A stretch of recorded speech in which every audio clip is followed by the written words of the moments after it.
so nice to see such a large turnout. Welcome to our Hip Hop and the Law lunch.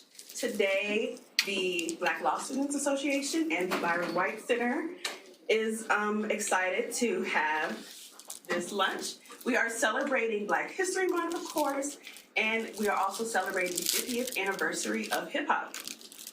So 50 years ago in 1973, hip hop was started at a back to school party, and since then has of course spread across the world and become very mainstream.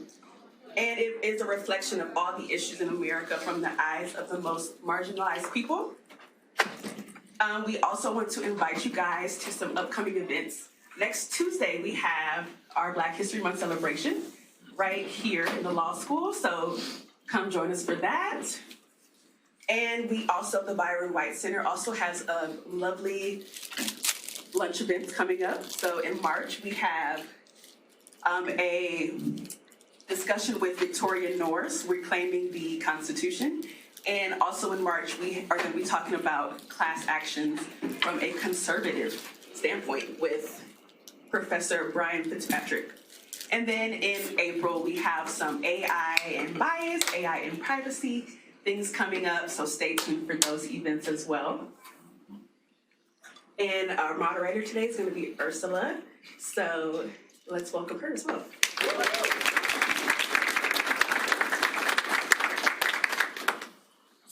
Hey everybody, just to echo Ray's comments, I'm really glad you all are here. It's such a good turnout.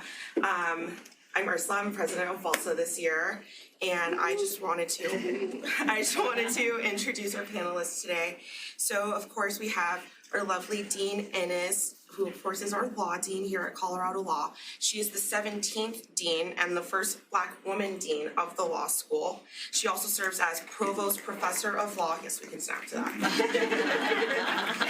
She also serves as provost professor of law and an affiliate of the Center for African and African American Studies at the main campus.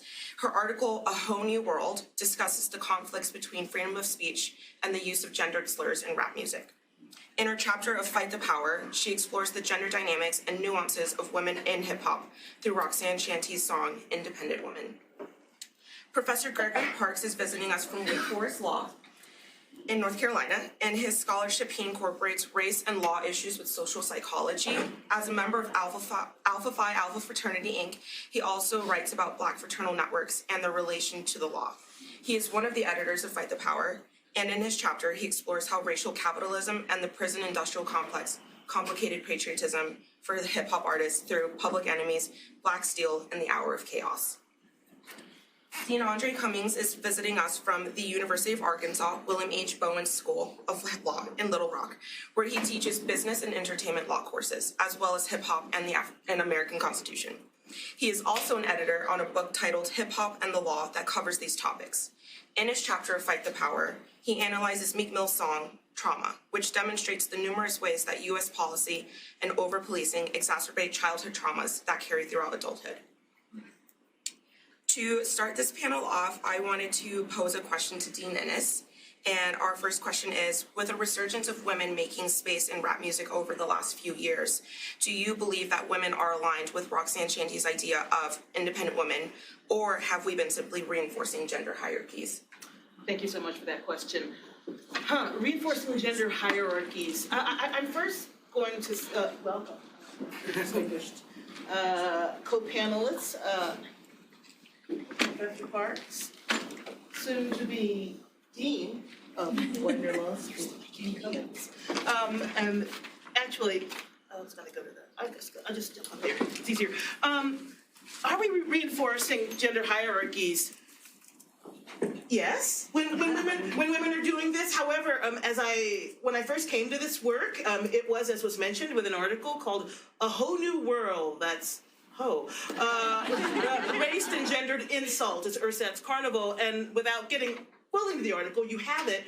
One of the things I've argued that race and culture and class and gender and whether it's using slurs or offensive language, especially about women, that's problematic, I would argue, in all hip-hop music, in all so-called gangster rap music, but the point that I made in that article, and it's the point that to some extent I reinforce in my later work in the chapter, is that's by intention. When marginalized people diminish themselves or their own communities verbally, that's part of acting out against mainstream culture's expectation of being a good mainstream citizen. So is contemporary music, rap music, hip hop music, and those are used interchangeably, are those art forms, for example, objectifying women? Are they diminishing women?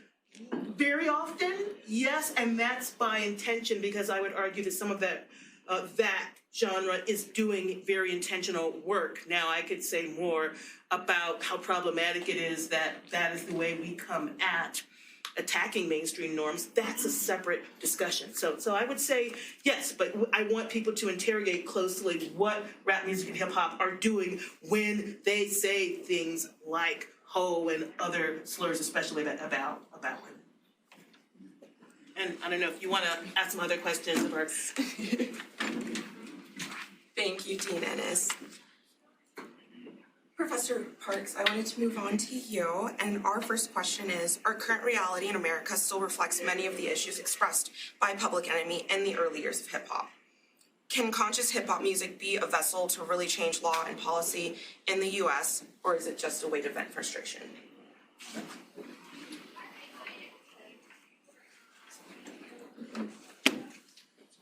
That's a great question, and I have to give some context given Public Enemy, right? So most of you probably don't know who Public Enemy is.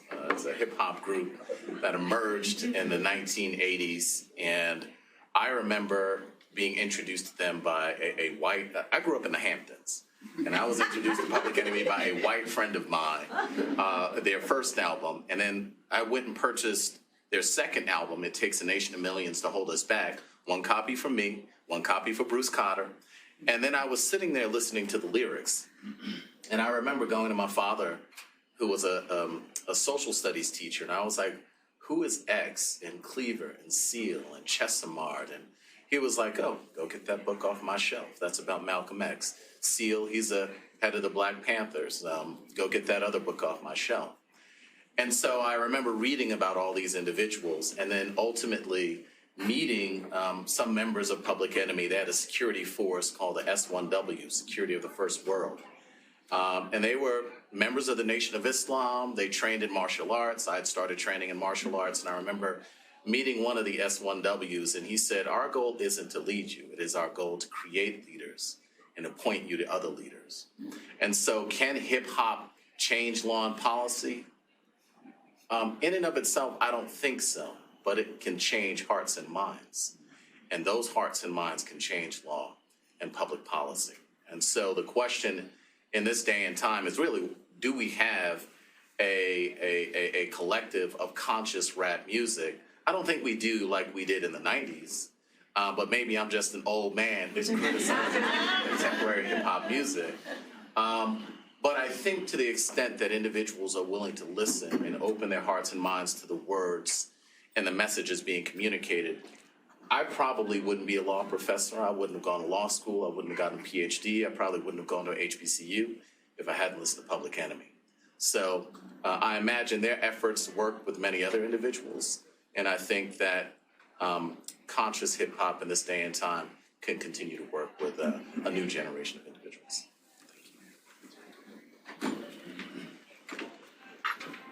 My father, too, taught me about Public Enemy, so. Oh, man, father's age, probably.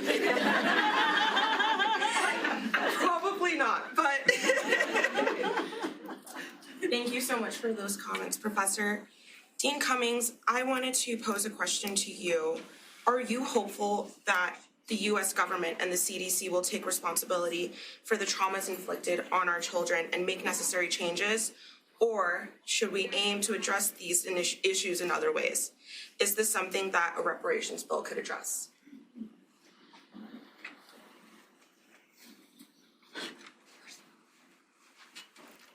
Super incisive question. I'm delighted to be here. Thank you all for spending time with us this hour.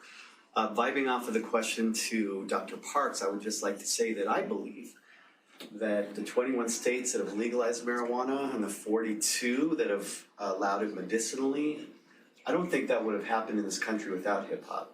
I think hip-hop has changed hearts and minds to the fact that the law has literally changed based on the awareness that hip-hop brought to the prison industrial complex and to marijuana as well.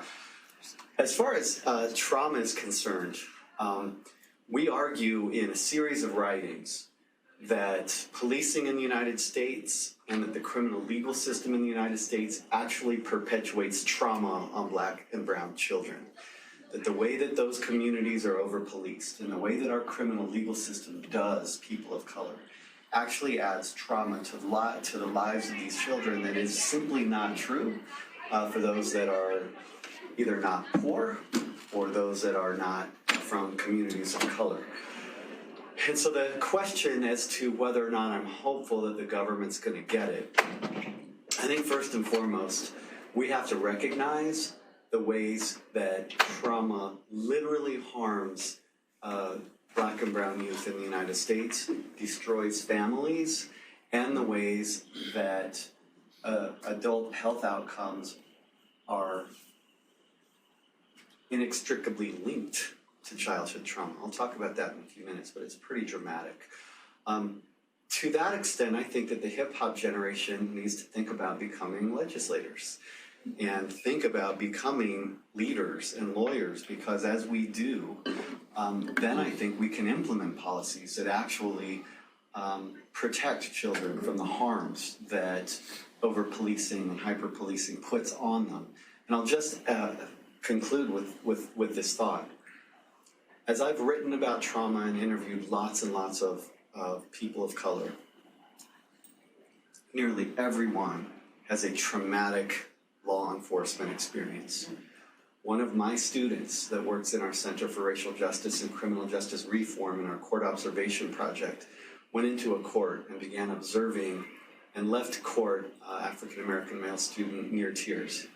And when he came back and reported that he just couldn't observe court, he shared that 4 months previously, sitting in a car in Memphis, he had a law enforcement officer put a pistol to his head. As a law student, wonderful young man, law-abiding. Why?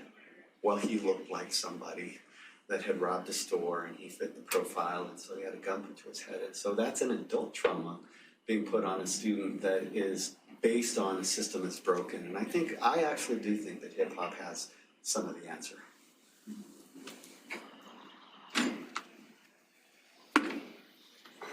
Thank you so much for your comments, Dean. I wanted to invite each of our panelists. We've been discussing this book, Fight the Power, so I wanted to invite each of our panelists to summarize some of the writings that they've been involved with in this book. You guys have to jump up. I will pass the mic.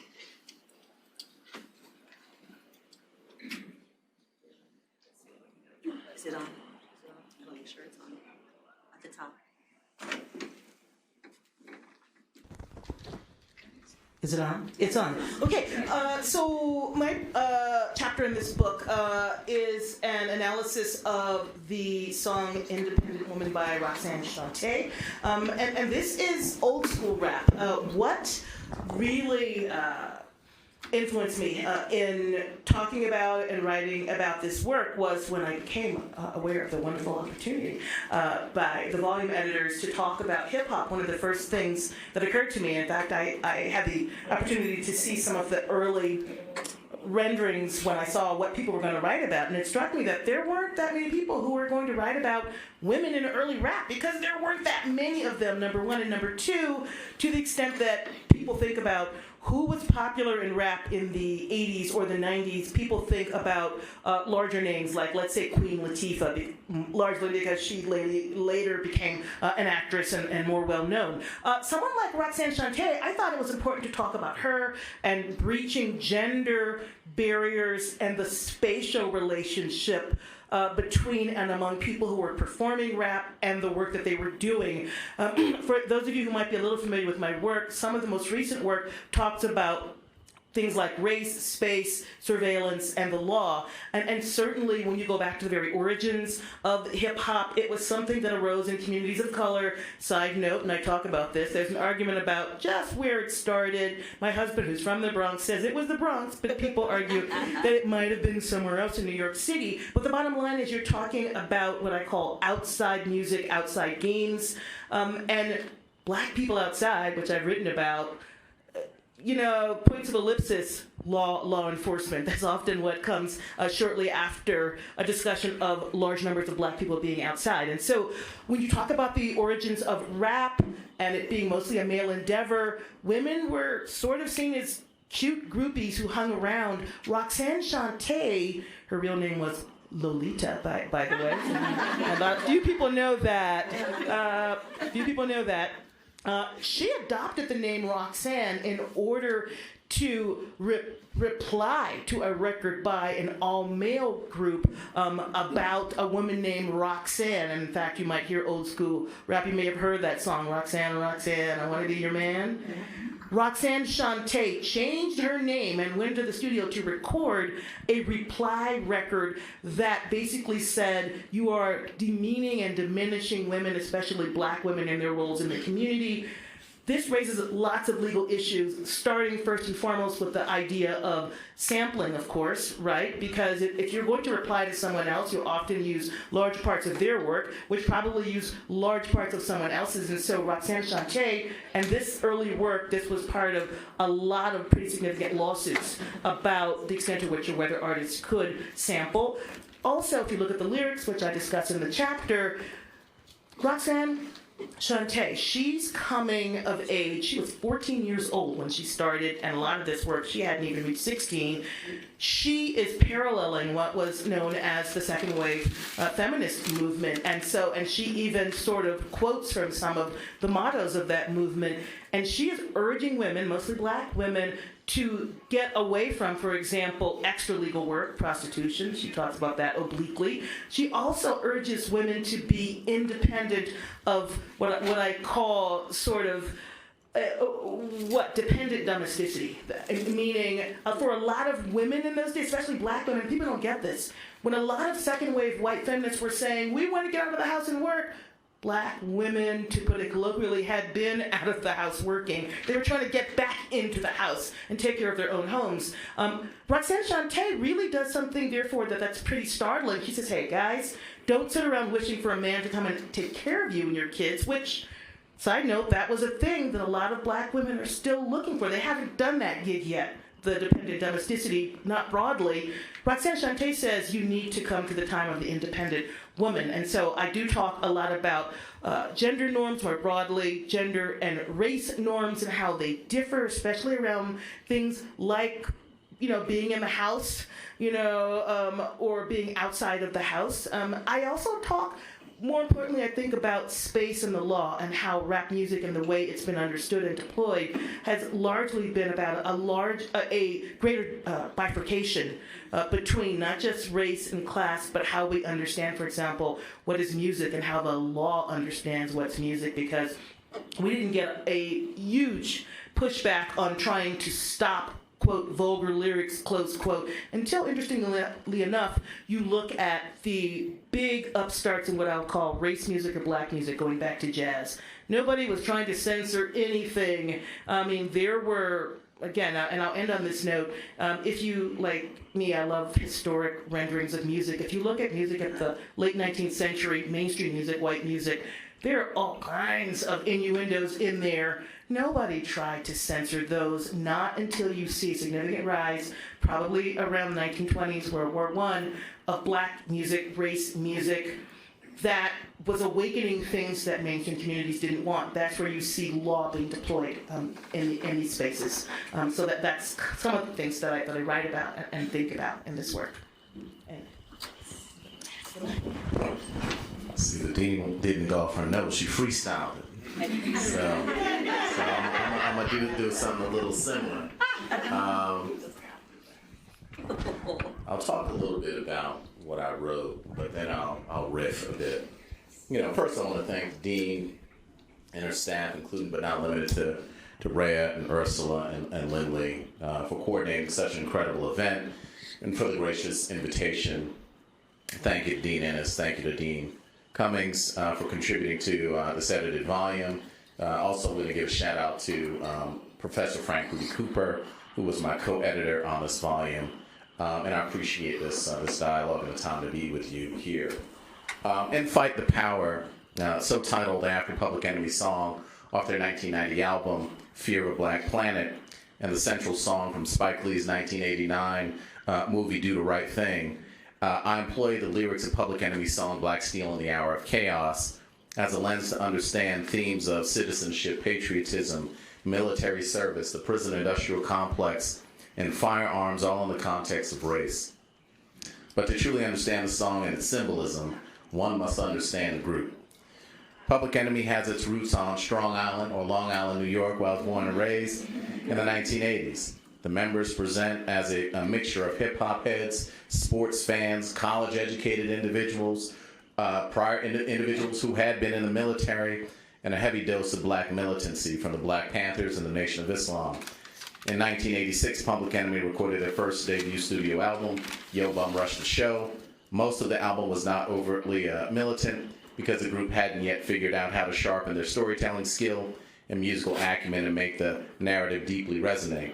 According to music journalist Jeff Chang, the Yo Bum Rush the Show album cover featured the group readying themselves to bring black militancy back into the high noon of President Ronald Reagan's day.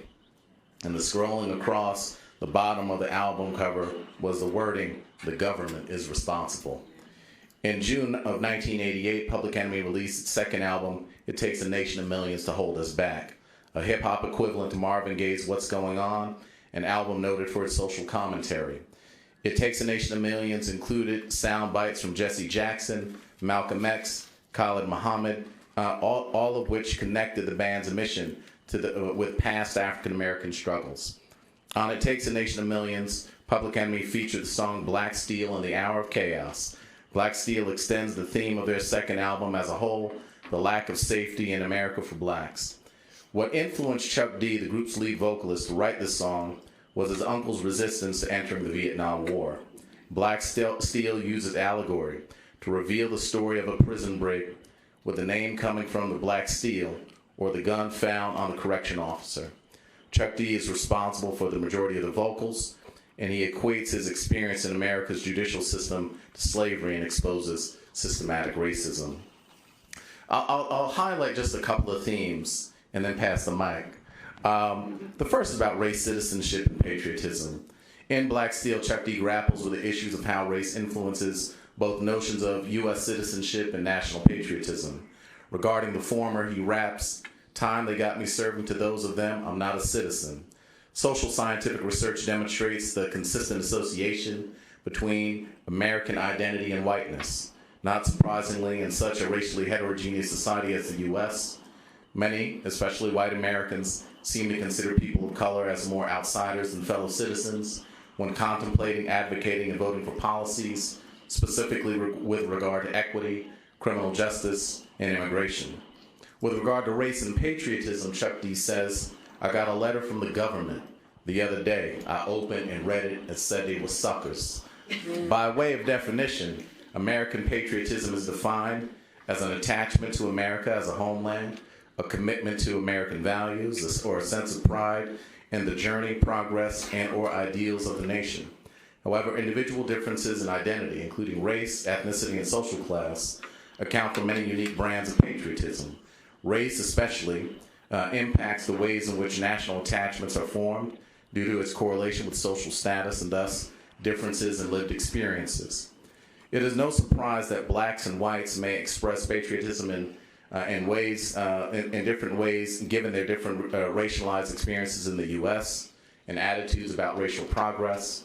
There are two types of patriotism from what social scientists explore: blind and constructive. The former is a rigid and inflexible attachment to a country characterized by unquestioning positive evaluation, staunch allegiance, and intolerance for criticism. The latter is an attachment to country characterized by critical loyalty, questioning and criticism of current group practices that are driven by a desire for positive change. Blind patriotism is correlated with political conservatism, negative attitudes towards multiculturalism and immigration, negative attitudes towards providing cultural services to immigrants, and positive attitudes towards assimilation. The fact that such patriotism is deeply rooted in political ideology, we therefore see these tensions in our political and policy discourse around DEI, misinformation about critical race theory, and debates about woke education. Let me say something about race and firearms, as I'm teaching a new course at Wake Forest on firearms law, and I'm always talking about race. And I describe myself as a progressive liberal who's always strapped, just not on campus, of course. Central to the message of Black Steel is the desire of mistreated Black male inmates to find freedom and the centrality of guns in that endeavor. Chuck D. rhymes, "Don't you know I caught a CO falling asleep on death row?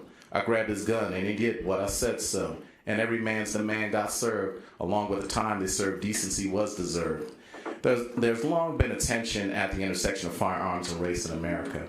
Even at the inception of this country, laws were written to limit Blacks, free and enslaved, access to firearms. Not surprisingly, Black armed self-defense has its roots in the history of slaves traveling the Underground Railroad to freedom, and conductors like Harriet Tubman carrying firearms for self-defense.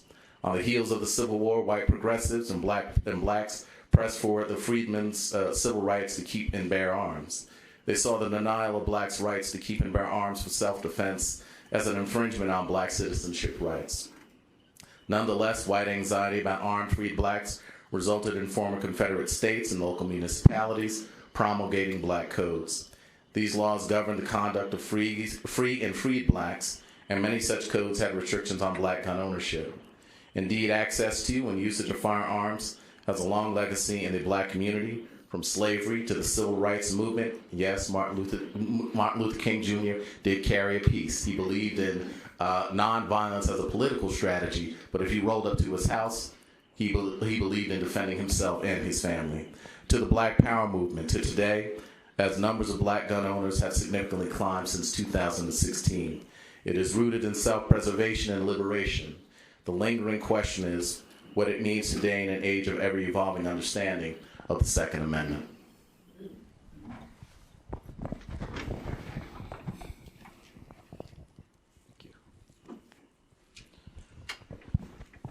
I am delighted to be here today with each of you, and quickly I'd like to thank Dean Inniss, Suzette Malveaux, Rhea Lindley, Colorado Law School, and the Black Law Student Association for putting all of this together, and I'm delighted to be in Colorado from my current home state of Arkansas.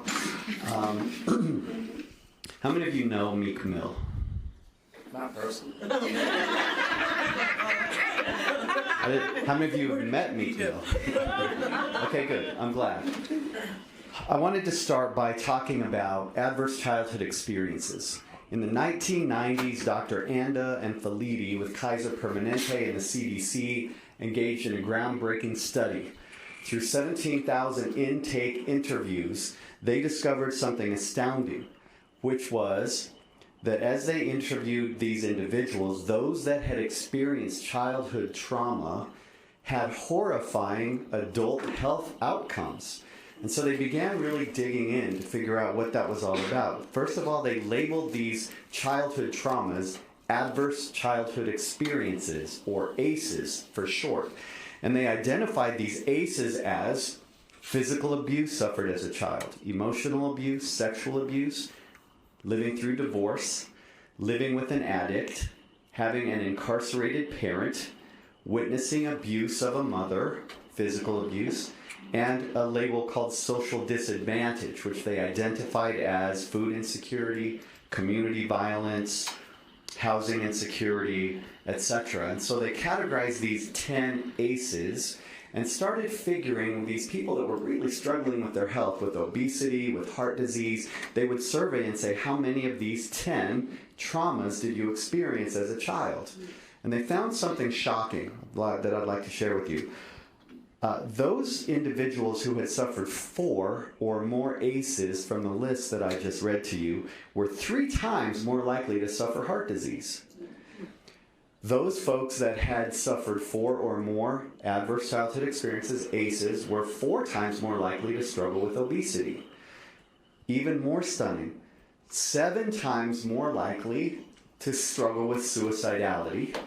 And the most shocking statistic of all, those that had suffered 6 ACEs or more lived 20 years fewer than folks that had 0 ACEs. Life expectancy, if you suffer real desperate childhood trauma, you're going to live 20 years less than someone that suffers 0 ACEs. And I usually, when we have time to do it, ask people to sort of think about their own ACE score. How many of these things did you experience as a child? I thought 0 until I went through and counted it up, and I've got a couple of ACEs that I struggled with as a child. So one of the things that I think is really interesting and heartbreaking is that if you think about communities of color, urban communities and rural poor communities in the United States, some of these traumas are just inflicted upon these communities without any fault of the child or without any fault of the parents. It just is. So let's talk about Meek Mill. Meek Mill grew up in Philadelphia poor, very poor. He had a mother that struggled with addiction. He had a father that was in and out of the system, in and out of jail for years until his father was murdered when Meek Mill was 5 years old. Lots of other traumas he struggled with as a child, but he, as an older teenager, was wrongfully arrested, wrongfully convicted, wrongfully imprisoned. And those of you that have paid any attention to his life spent 10 years on probation, wrongfully revoked, in and out of jail. The reason that I can so confidently say this is because the police force that arrested and beat Meek Mill when he was 18 or 19 years old has since been so corrupted that they are jettisoned off the Philadelphia Police Department. Larry Krasner the current DA in Philadelphia, has refused to let any of those officers testify on in any trials. And so many of the people that unit that arrested Meek Mill and beat him have been those sentences commuted. And Meek Mill still, until this was discovered, was in jail on probation for many years of his life. So his judge was also a African American female, Janice Brinkley, who famously kind of lost her way with his trial. At one point in chambers, Nicki Minaj, Meek Mill's girlfriend at the time, he and Nicki were back in chambers, and she asked them to write a song about her. She assigned him to a probation officer that was a friend of the judge's and was extremely hard on Meek Mill. In fact, his manager says that because of Janice Brinkley and his probation, he lost over $30 million because they wouldn't let him leave the state for concerts. They would revoke his probation for things like riding a street bike in New York City when he was popping wheelies with some kids in New York City. Meek Mill has suffered debilitating traumas through no fault of his own, through a wrongful conviction, wrongful imprisonment, and a wrongful probation system. Now, I want to do an exercise with everybody. I'm going to list the traumas to you again. Physical abuse, emotional abuse, sexual abuse, living through a divorce, living with an addicted parent, living with an incarcerated parent, social disadvantage, homelessness, food insecurity, poverty, community violence. And I've asked Rhea to play about 90 seconds of Meek Mill's song Trauma. I always believe when I talk about hip-hop that I need to play hip-hop. So I want you to count. Just listen to Meek Mill and count the traumas that he recounts in his song, and then count up his ACE score. Go ahead, Rhea. Finer point on it. The drugs got a hold of my mama. That's 1. The judge got a hold of my father, locked up in the system. That's 2. His father was killed. That's 3. Bullet holes in the lockers at his school. Sees his brother's blood running down the pavement. That's community violence. That's 4. Locked up in a system wrongfully. We argue in our work that policing and criminal legal system should be an ACE. That's 5. Right? If we get to 6, Meek Mill's supposed to live statistically 20 years fewer than somebody that suffered 0 ACEs. And I just want to tell you that this is Meek Mill, the hip-hop icon. Think of all of the black and brown children in the world that are suffering ACEs and trauma. We owe our black and brown communities better as a country. I think hip-hop might provide some of the answers for that.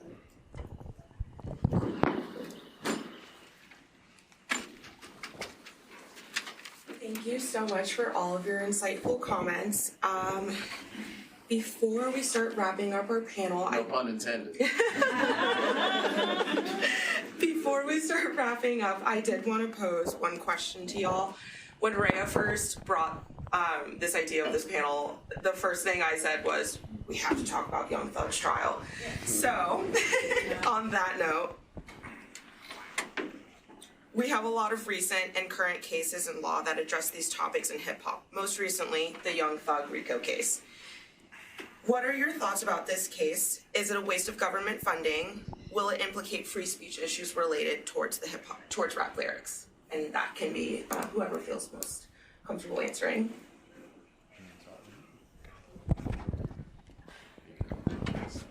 Wow. There's a lot I can say about free speech. It's uses and abuses. You know, and I talked about this a few moments ago. I don't think we had this level of attention to the kinds of lyrics that were coming out of popular music until there got to be large black music renaissances. And I'm going all the way back to jazz, maybe even before that, some ragtime, blues music. I think if you look at the ways in which free speech and freedom of expression and oppositions to certain speech have been deployed, I am sad to say that we're in a really difficult time in this country where we have to understand, first and foremost, what the First Amendment is. Because one of the things I wrote about in my Whole New World article is that there is, of course, the First Amendment that you learn about in law school, right? With freedom of expression and all that. You've got a text, right? But it turns out that what we're really thinking about, even when you have cases in court, we're really talking about what some people call the other First Amendment, right? That is this popular lay understanding of the extent to which or whether and when you can say what you want to say. And that's true within and outside of artistic renderings. I could say, to answer your question, it's a waste of time in the sense that I do think it's worth saying that art is art. On the other hand, and I say this all the time in the course of my work as dean, I'm a skeptical optimist, which means that in some ways I'm always glad when there are opportunities to litigate what it means to have freedom of expression, especially in the context of art, because I'm hopeful that I'm not looking at the win or the lose, and I say this when I'm teaching in the classroom. You don't read cases. Well, some people do. Oh, they won. You don't read cases to know who won or who lost. You read cases to understand the approach. You read cases to understand what is meaningful in terms of legal doctrine and dogma. And so I could say that I'm glad for when these cases come to public consciousness and come outside of sort of this purely legal arena, because there are too many of our lay brethren. They don't really get the opportunity to understand. I mean, you hear it on the street, I have my free speech rights. Law student, silently, well, actually, you don't. You really, no, you don't. Having the opportunity to litigate, even in cases where I think the initial impulses of that litigation are probably unfounded. I think it's an opportunity not just for the people in the case, but for us outside to sort of speak on it and talk about what's really going on. I am really eager personally for people to fully understand what the First Amendment is and what it means to us in the broader context. So in some odd ways, I'm glad for these opportunities to take place. Thank you, Dean. Chuck D once said that hip hop is black people's CNN. And what he meant by that is that we live in a largely racially segregated society, and that there are many Americans that don't know what goes on in the lives of other Americans, especially black and brown people and those who live in inner city communities. And so hip hop is a way to tell a story the same way that a play is, the same way that a movie is, that hip hop artists are artists, the same way that an actor is an artist, and so on and so forth. They're telling a story. That story may be in part about their experiences. It may simply be about what they've observed. And so I think when we contemplate litigation, civil or criminal, and we want to hold an artist to the language of their lyrics, the truth at the end of the day is those stories may not be their stories. Those stories may be their stories, but be embellished.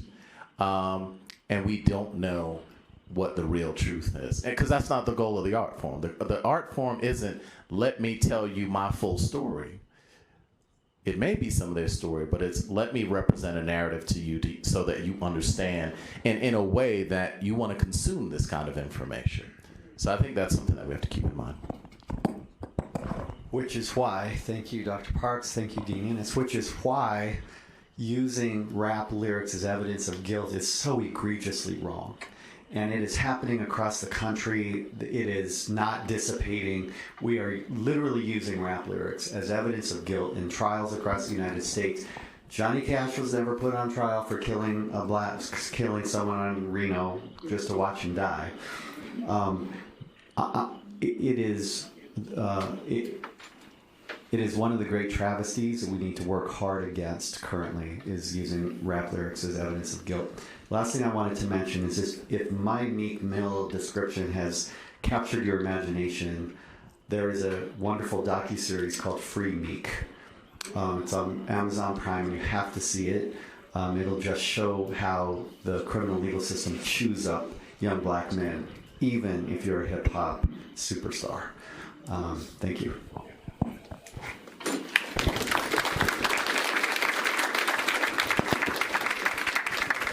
Thank you all so much for coming and spending this lunch hour with us. On that note, One question. one question? Yeah. Okay. Time. We have time for one singular question, so make it a good one if anyone has No pressure. a great question. I don't know if it's great, I'll just ask it. I'm just curious if the transformative power of hip hop that all three of you addressed, I wonder how much that any observations on how the market for hip hop might change the incentives for hip hop to be a transformative art form. Because the examples you use, I'm from a similar era as you, Professor Parks, where I can think of lots of artists who made claims against the culture, right? A claim against the cultural hegemony. NWA, KRS-One, Public Enemy, as you pointed out, into Tupac, right? But now I think much harder to see whether artists can make that same claim. Maybe Killer Mike, a few other very commercially popular artists. So I wonder to what extent that's a function of the mainstreaming of hip hop and what that suggests about the future of the art form to be transformative. Yeah, I think it speaks to art more generally, right? If you want to be an artist and you want to earn a living as an artist, often you've got to produce art that can be commodified. And there was an era, the golden era of race-conscious hip-hop, in which Public Enemy, Boogie Down Production, X-Clan, so on and so forth. There was a real marketplace for that. Not simply in purchasing albums when there were albums, but going on tour and having, honestly, for Public Enemy, a lot of their audiences were middle-class white kids, right? So shaping hearts and minds of individuals who you might not imagine listening to a group like that. The question is there an appetite for that kind of art today? Probably less so. And the way we think about how music is marketed, probably less so. But it doesn't mean that kind of philosophy, position taking isn't even more critical in an age of Donald Trump. No, I won't. We've got to close out, but I would agree with that. And also, just to go back to the point that was made earlier, so much of the music that delivers a meaningful message, it doesn't mean that it's coming from, let's say, a disadvantaged person, of whom I'm happy to say there are actually somewhat fewer of those people, or at least those owners of people making the music. As I talked about it, rap and hip hop are about signifying, sassing, lying, and testifying.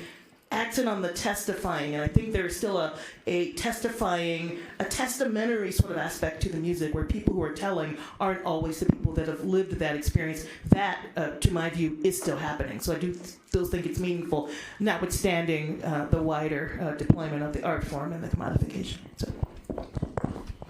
My students would be shocked to hear me answer a question in 10 seconds, but here we go. Kendrick Lamar, J. Cole, and in their own way, Nicki Minaj and Cardi B. So there's still an appetite for the kind of music that's transformative, I think, and revolutionary in the world of bling and everything else. So thank you all so much for coming.